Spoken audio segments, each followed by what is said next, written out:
paksa sa umagang ito.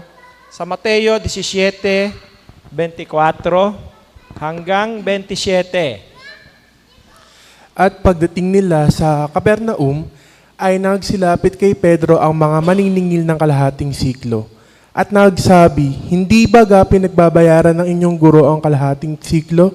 Sinabi niya, "Oo." At nang pumasok siya sa bahay, ay pinangunahan siya ni Jesus na nagsasabi, "Anong akala mo, Simon? Ang mga hari sa lupa, kanino baga sila naniningil ng kabayaran ng buwis? Sa kanilang mga anak baga o sa nangaiiba?" At nang sabihin niya, sa nangaiiba, ay sinabi sa kanya ni Jesus, "Kung gayoy hindi na nagbabayad ang mga anak, datapwat baka katisuran tayo nila. Ay pumaroon ka sa dagat at ihulog mo ang kawil at kunin mo ang unang isdang lumitaw. At pagka naibuka mo na ang kanyang bibig, ay masusumpungan mo ang isang siklo. Kunin mo at ibigay mo sa kanila sa ganang akin at sa iyo." Yan. So sa panahong ito, merong naniningil ng buwis. No? At tinanong si Apostol Pedro, sabi, yung baekang guro mo, no? Hindi baga pinagbabayaran ng iyong guro ang kalahating siklo? So, sa panahon natin, kalahating siklo, tingnan natin pamaya kung ano ang katumbas nitong kalahating siklo. No? So, ibig sabihin lang, merong silang dapat na bayaran na buwis. Yung baekang guro mo, sabi kay Pedro, nagbabayad ba ng buwis? Sinabi niya, oo. No? Ngayon, titingnan muna natin, ano ba yung kalahating siklo na yun? Ano yung buwis na yun? Para saan yung buwis na isinisingil ng gobyerno doon sa ating Panginoong Kristo at sa lahat ng mga mamamayan? Tingnan muna natin sa Matandang Tipan, kasi dito ang sabi, kalahating siklo, no? Yung dapat na bayaran na buwis. At kung alin yung buwis na yon na dapat bayaran, pakibasa nga, Exodo 30:13-16.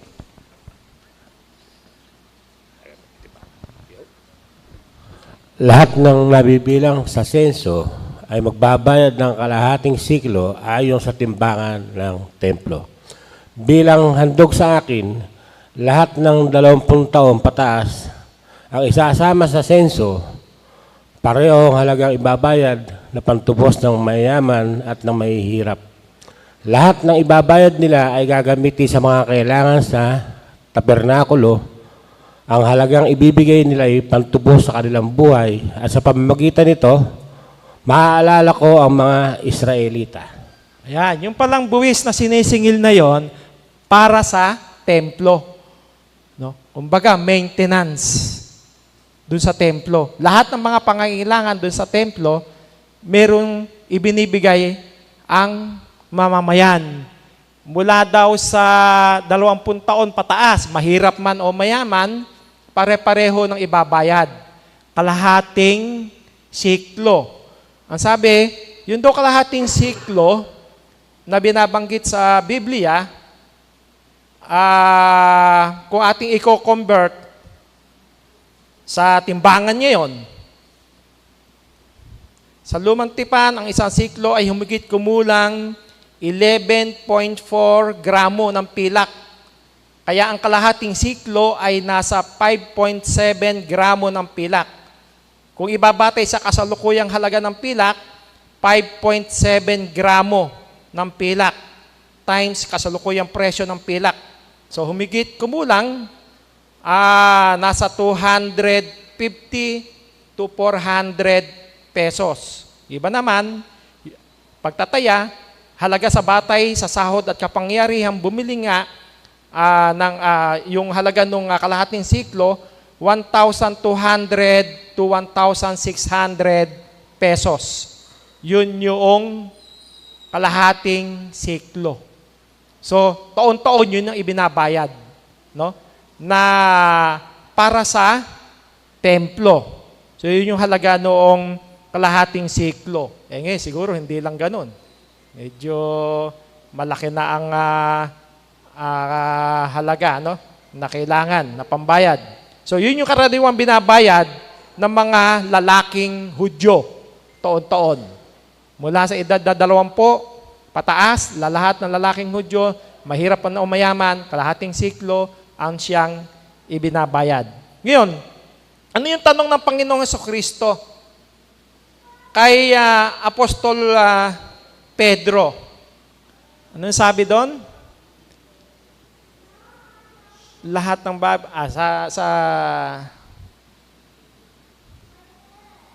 kasi pakibalik mo nga. Yan. Yung tanong ng Panginoong Jesucristo, anong akala mo, Simon? Ano sabi? Ang mga hari sa lupa, kanino baga sila nanganiningil ng kabayaran ng buwis? Sa kanilang mga anak o baga? O sa nangaiiba? At nang sabihin niya, sa nangaiiba, ay sinabi sa kanya ni Jesus, kung gayoy, hindi nangagbabayad ang mga anak. So, inihilin tulad ito ng Panginoong Jesucristo. Ang tanong niya, kung halimbawa daw, sa hari, no? Sa isang kaharian, yung hari ba, ay sisingilin niya yung kanyang anak? Hindi. Sino yung sisingilin ng hari? Yung mga taong bayan. Kaya, ang sabi ng Panginoong Jesucristo, kung ganun kung gayoy hindi nangagbabayad ang mga anak.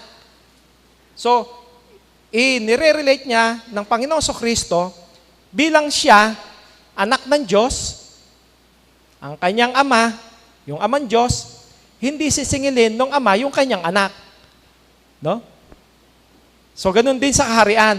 Yung hari, maniningil ng buwis sa taong bayan, pero yung anak niya, hindi niya sisingilin. Pero, para daw hindi maging katitisuran, ang sabi ng Panginoong Jesucristo, kinakailangang magbayad din para hindi siya maging katitisuran. So yung itihen tulad dito, yung templo, yun yung bahay ng Diyos. Ang ating Panginoong Jesucristo, sa yung anak ng Diyos. Kaya kung yung isang hari ay hindi naniningil ng buwis sa sarili niyang anak, ganon din yung punto ng ating Panginoong Jesucristo. Bilang anak ng Diyos, hindi siya obligadong magbayad ng buwis sa templo ng kanyang ama. Pag-aarihin ng Diyos yun Di ba? Anak siya ng Diyos. So, hindi siya obligadong magbayad ng buwis. Kaya lang, para hindi maging katitisuran at unang-una, hindi naman siya kinikilala ng karamihan ng mga Hudyo na anak ng Diyos. No?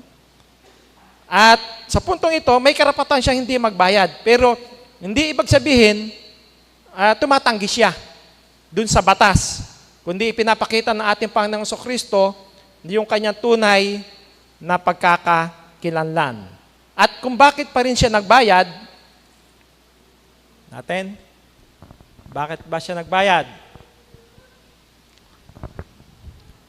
Malaya ang mga anak, ang nang-iiba ang magbabayad. Kanino baga sila nanganiningil ng kabayaran ng buwis? Sa kanilang mga anak baga o sa mga nangaiiba? At nang sabihin niya sa mga nangaiiba, ay sinabi sa kanya ni Jesus, kung gayoy hindi nangagbabayad ang mga anak. Yan, so itipiliwan ating kangina, no? Ang nagbabayad, yung mga nangaiiba yung taong bayan, pero yung anak, hindi obligadong magbayad. At kung bakit siya nagbayad, upang hindi makapagbigay ng katitisuran. Diba? Upang hindi siya makapagbigay ng katitisuran. Kaya siya nagbayad.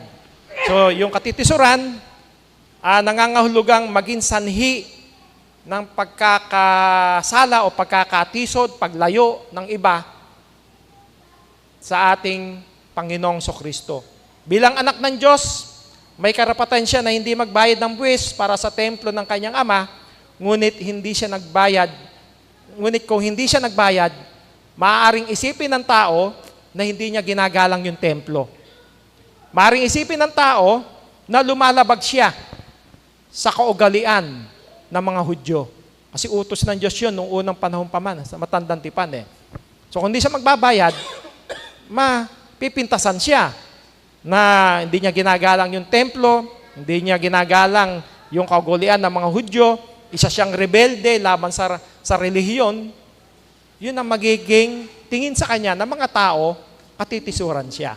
Kaya, ang ginawa niya, nagbayad siya. Di ba? Kaya yung mga maling akalang ito ay maaaring maging hadlang sa pagtanggap ng mga tao sa kanya. Kahit may karapatan siya hindi magbayad, isinantabi niya ang kanyang karapatan alang-alang sa ikabubuti ng iba. Karapatan niya na hindi magbayad, pero isinantabi niya yung karapatang ngayon para hindi siya maging katitisuran. Ngayon, kung titingnan natin ngayon, yung pagsasantabi ng karapatan para lang hindi ka maging katitisuran, isang magandang ehemplo yun. No? Tulad na lang, halimbawa, si Apostol Pablo, ang sabi niya, may kalayaan kung kumain ng karne. No? Pero, kung sa pagkain ko ng karne, makapagpapatisod ako, hindi na ako kakain. Kasi, noong una, bawal yun, di ba? Lalo na yung mga inihandog sa Diyos-Diyosan. Oh. So, kalayaan niyang kumain ng mga pagkain yun, kaya niyang kainin, pero kung makapagpapatisod daw, hindi na raw siya kakain. Yan, sabi, datapwat magsipag-ingat kayo. Nandito ba yun? Natin. Ito nga. Pakibasa nga.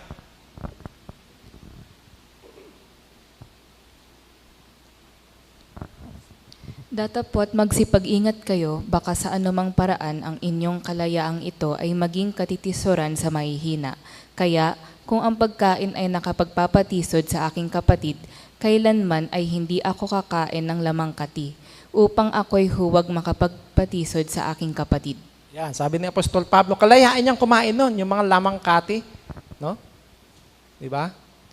Kasi noong unang panahon, bawal. Lalo yung baboy, bawal yun, di ba?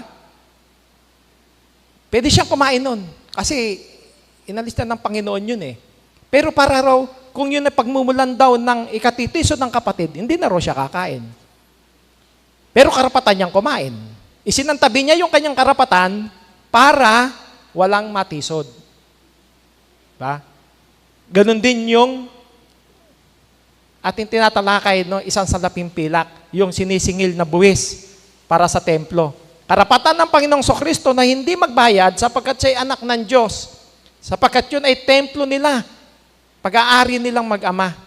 Pero para hindi siya makatisod, nagbayad siya. So, ganun din sa panahon ng mga apostol. Ang sabi pa sa unang Korinto, Gis, Persi, lahat ng mga bagay ay matuwid, ngunit hindi ang lahat ng mga bagay ay nararapat. Lahat ng mga bagay ay matuwid, ngunit hindi ang lahat ng mga bagay ay makapagpapatibay. Huwag hanapin ni numan sa kanyang sarili, kundi ang ikabubuti ng kapwa. Yan. So, lahat ng bagay ay matuwid, ngunit hindi lahat ng bagay ay nararapat. Diba? Sa tingin ng tao kuminsan, merong matuwid din, pero hindi pala karapat-dapat. Hindi lahat ng pwedeng gawin ay dapat gawin kung makasisira ito ng patotoo bilang Kristiyano at makapagpapahina sa pananampalataya ng iba. Hindi lahat ng karapatan ay kailangang igiit kung ito ay magiging sanhi ng pagkakatisod ng iba. Hindi lahat ng bagay na pinapayagan ay nakapagpapatibay.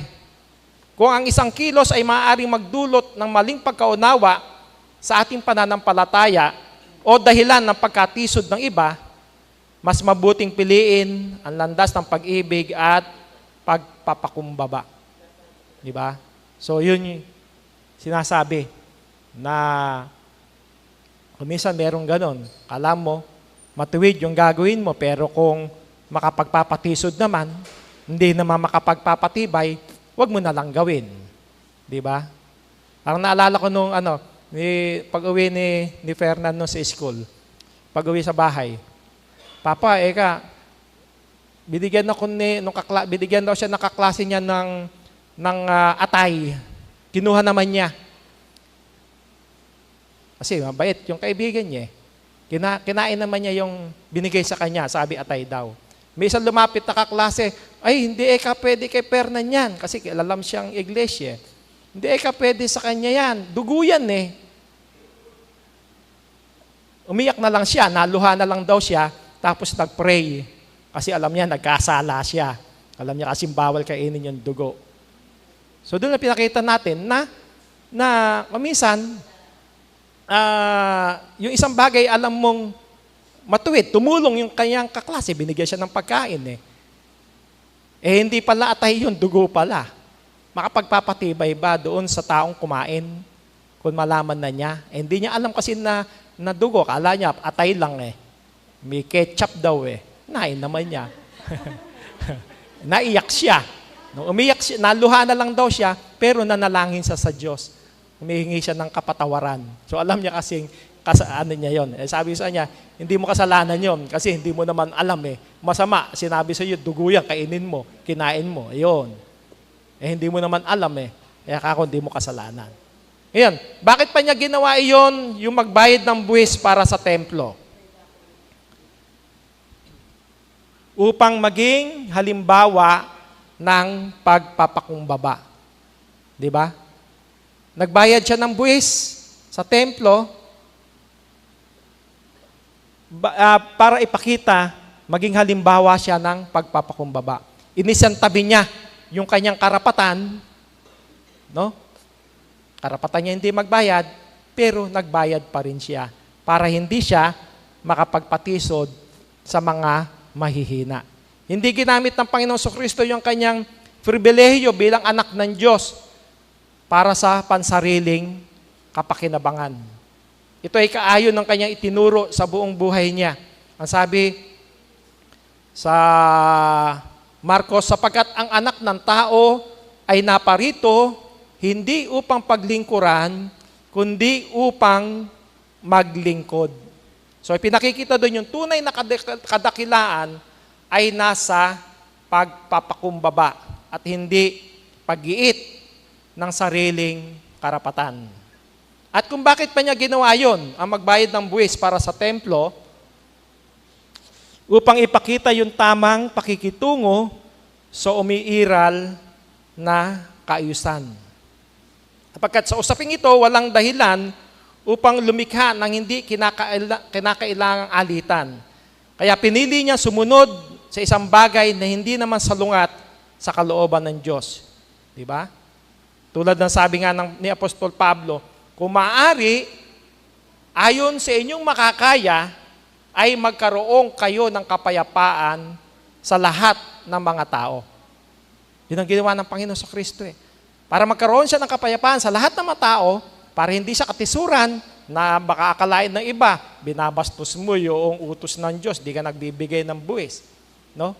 Para walang ganon, na matitisod sa kanya, ginawa niya, nagbayad din siya nung kalahating siklo.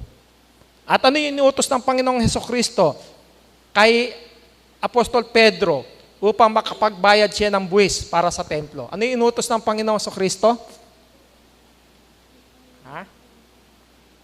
Ala silang salapi eh. Di ba? Ang mga apostol, walang laging dalang salapi yan. Walang pera sa bulsa yan.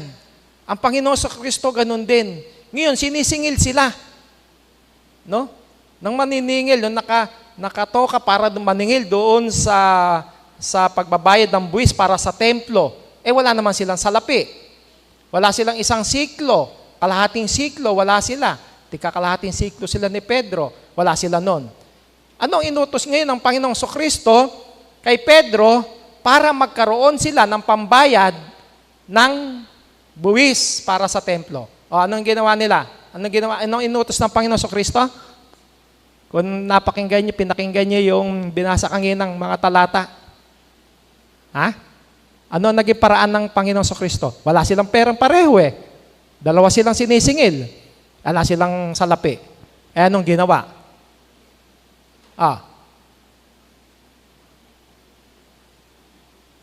Di nyo alam.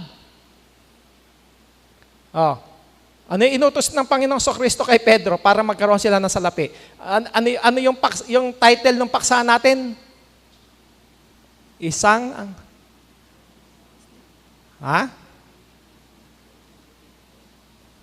Isang pilak sa bibig ng isda. Di ba? Nasa bibig ng isda, yung pilak. Ano inutos ng Panginoong Kristo kay Pedro para magkaroon niya ng pambayad? Ano na, given na yung sagot. Si Aset. Isda po. Ha? Isda po. Isda, ano gagawin sa isda? Yun po yung pinag-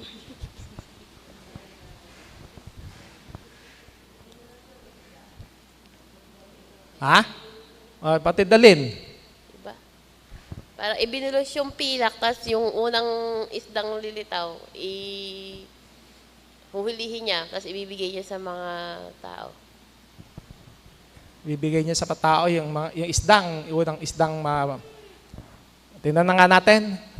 Pakibasa ulit. Inutusan si Pedro na mangisda. Datapwat baka katisuran tayo nila, ay pumaroon ka sa dagat at ihulog mo ang kawil. At kunin mo ang unang isdang lumitaw, at pagka naibuka mo na ang kanyang bibig, ay masusumpungan mo ang isang siklo.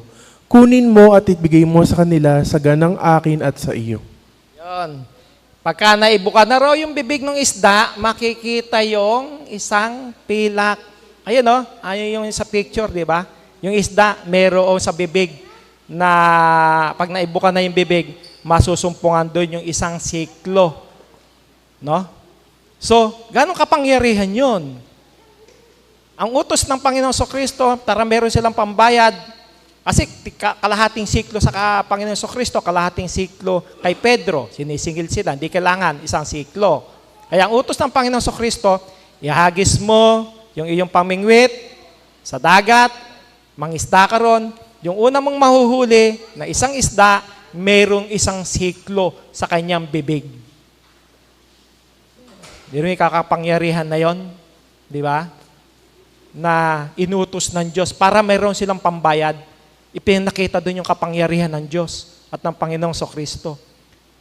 Para mayroon siyang pambayad, kasama si Pedro, sa pamamagitan ng paghuli ng isang isda lang, nandoon yung pambayad nila sa bibig ng isda. Kaya, yung ginamit din dito, kasi kadalasan ang kanilang pag-inutusan ang mga alagad, lambat, di ba? Pagka pinahuli sila ng isda, lambat. So maramihan yon. Ito naman, isang kawil lang. No? Sabi doon, at ihulog mo yung kawil. Siguro sa panahon natin, ayun, yung pamingwit. Kasi isa lang Hindi naman lambat. Pagka lambat kasi marami. So yung kawil, yun yung pamingwit. Fish hook o kawil. So yun yung pamingwit, panghuli ng isda. So karaniwan si Pedro ay isang mangingisdang gumagamit ng lambat. Ngunit sa pagkakataong ito, hindi sinabi ng Panginoon Kristo na maghagis siya ng lambat, sa halip inutos niya, ihulog mo ang kawil. Ibig sabihin, isang isda lamang ang kailangan. Sapagkat hindi man kailangan ibenta yung isda kundi nandoon sa isda yung kailangan nila na isang siklo na pambayad doon sa kanilang buwis. Kaya, doon sa mga aral, hindi lahat ng karapatan ay kailangang ipaglaban. Yan. Hindi lahat ng karapatan ay kailangang ipaglaban. Kung kinakailangan mong magparaya, sa panahon natin, magparaya ka rin. Pag may pagkakataong may karapatan tayo, ngunit mas mabuting magparaya alang-alang sa kapayapaan. Diba? Kung i-relate na natin sa panahon natin ngayon, kung makikita mo, nasa iyo man yung karapatan na yon.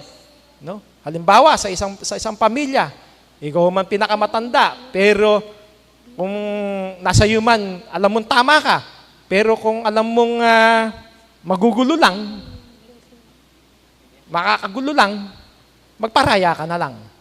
No? Magpakumbaba ka na lang. May karapatan ka mauna, di ba? Halimbawa sa senior citizen, sa pilahan, di ba? Pagka 60, senior na. Malakas ka pa, 60. Para ka pang hindi senior, 60 ka, malakas ka. Merong pila ng senior, PWD, ikaw senior ka na rin. O kaya PWD ka, pero malakas ka naman. Nakikita mo yung mga nandun sa hilera, yung mga nahuli sa iyo, nakasaklay, naka-wheelchair, no? Hindi na makalakad. Nakita mo nandun sa hulihan, nandun ka sa unahan.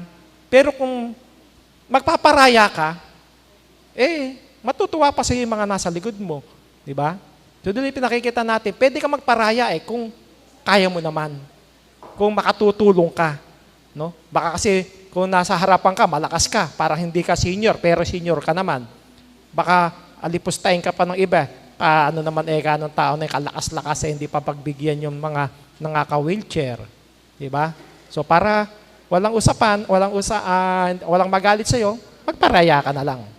Yun yung sinasabi nating may karapatan ka pero nagparaya ka. Kaya hindi dahil wala kang karapatan, kundi dahil mas mahalaga yung malasakit. Ano pa nakita nating aral dito? Iwasan ang pagiging katitisuran. Kung ang isang bagay ay maaaring maging dahilan upang may magkamali ng pagkaunawa tungkol sa pananampalataya, maaaring piliin nating isuko yung ating karapatan. Di ba? Halimbawa, uso nga sa social media. Lahat tayo may karapatan na mag-post sa social media. Di ba?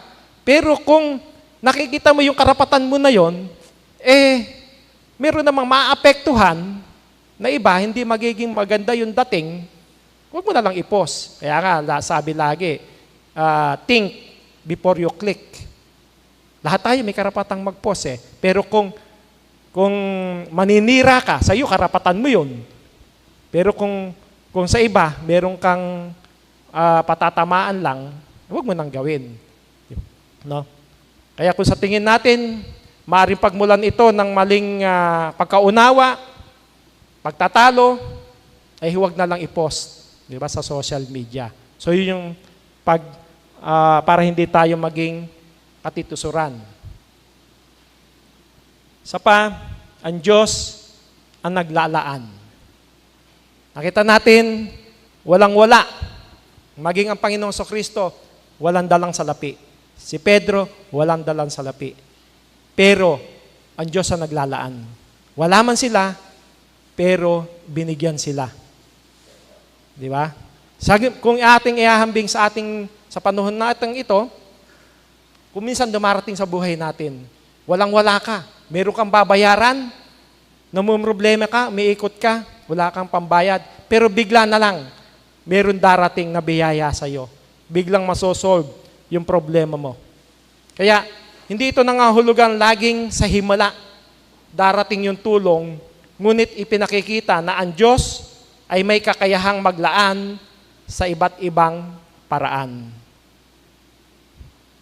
Kaya, isuko ang ating karapatan kung ito ay magbubunga ng kapayapaan, pag-ibig, at kaluwalhatian ng Diyos.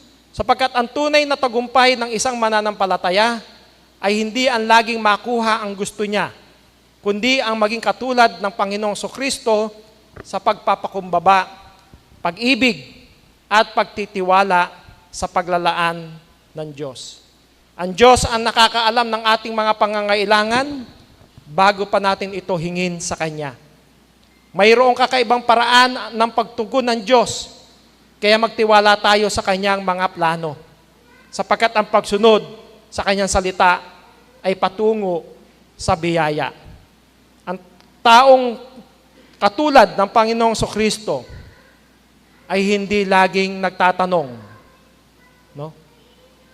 Kundi yung taong katulad ng Panginoong Kristo raw ay hindi laging nagtatanong, kundi sa halip na itanong, ano ang nararapat sa akin? Dapat nating itanong, ano ang makapagbibigay ng kaluwalhatian sa Diyos at makabubuti sa ating kapwa. Ibig lang sabihin, hindi puro akin, ano ba ang para maganda sa akin? Hindi ganun lang. Kundi, ano ba ang tutulong ko sa iglesia, may bibigay ko sa Diyos, may tutulong ko sa aking kapwa. Yun ang mas maganda raw na katanungan. Magkaroon palagi ng masidhing pananampalataya. At kung paano ang ating Panginoong Kristo ay naglaan ng barya